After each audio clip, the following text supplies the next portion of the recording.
आज हम भगवान का साक्षात अंश जीव के विषय में चिंतन करेंगे, बताएंगे। भगवान से साधर्म है, अतः जैसे भगवान निर्दोष है, ऐसे जीव स्वरूप से स्वतः निर्दोष है। ईश्वर अंश जीव अविनाशी, चेतन यमल सहज सुख राशि, चेतन यमल सहज सुख राशि। परमात्म तत्व की प्राप्ति नित्य प्राप्ति की प्राप्ति है। स्वरूप स्वतः स्वाभाविक निर्दोष तथा नित्य प्राप्त है।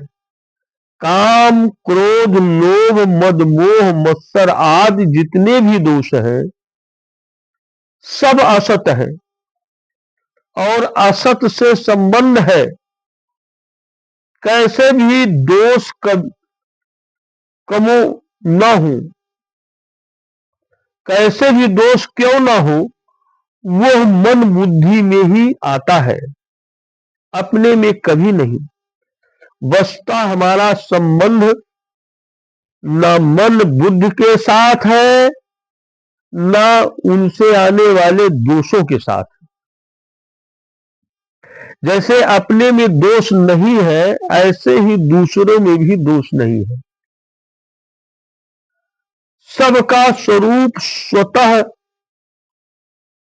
निर्दोष है, अतः कभी किसी को दोषी नहीं मानना चाहिए। अर्थात निर्दोष स्वरूप की तरफ ही स्वतः दृष्टि रहनी चाहिए। अगर मन बुद्धि में कोई दोष पैदा हो जाए तो उसके बस में नहीं होना चाहिए। तयोन बस मां गच्छेत, मन बुद्धि उसके वशीभूत होकर क्रिया करने से दोष दृढ़ हो जाएगा। जैसे किसी ने हमें कड़वी बात कह दी पर हमें क्रोध नहीं आया, तो हमारे भीतर एक उत्साह प्रसन्नता हो गया कि आज तो हम बच गए। परंतु इसमें उसका उद्योग न मानकर भगवान की कृपा माननी चाहिए। मूल दोष है मिली हुई स्वतंत्रता का दुष्योग। हम असत्य की सत्य मान सकते हैं, नहीं भी मान सकते हैं। असत पदार्थ में जो रुचि है, भोग और संग्रह में जो अच्छापन दिखता है, सुख दिखता है, उसको पाने की जो इच्छा होती है, यही संपूर्ण दोष की जड़ है। यही संस्पर्श भोग दुख मोह स्वते, सुख की इच्छा का प्राप्त होने पर स्वतः सिद्ध निर्दोषता का अनुभव हो जाता है। अपनी इस निर्दोषता को दृढ़ता से स्वीकार करके बाहर भीतर से चुप हो जाइए।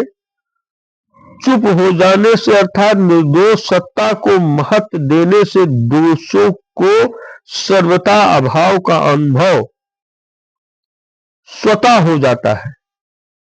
नित्य योग तथा उसका अनुभव। नींद में 3 प्रकार की क्रिया होती है, बड़े ध्यान से सुनिएगा। नींद में 3 प्रकार की क्रिया होती है। नंबर 1, एक क्रिया नींद के पकने की होती है। दूसरी है एक क्रिया थकावट मिटकर ताजगी आने की होती है। और तीसरी प्रक्रिया है एक क्रिया शरीर के नाश की होती है। शरीर के साथ अपना संबंध मानना अज्ञान है, एवं स्वयं को शरीर से अलग अनुभव करना मानना ज्ञान है।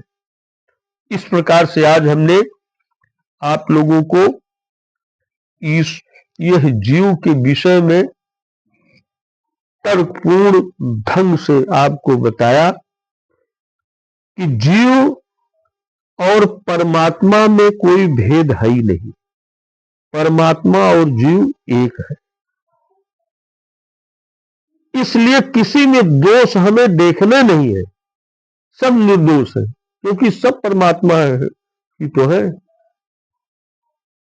इस प्रकार आज हमने आप सबको इस जीव के विषय में, जीव और परमात्मा के विषय में बताया। इन्हीं शब्दों के साथ जय श्री सीताराम।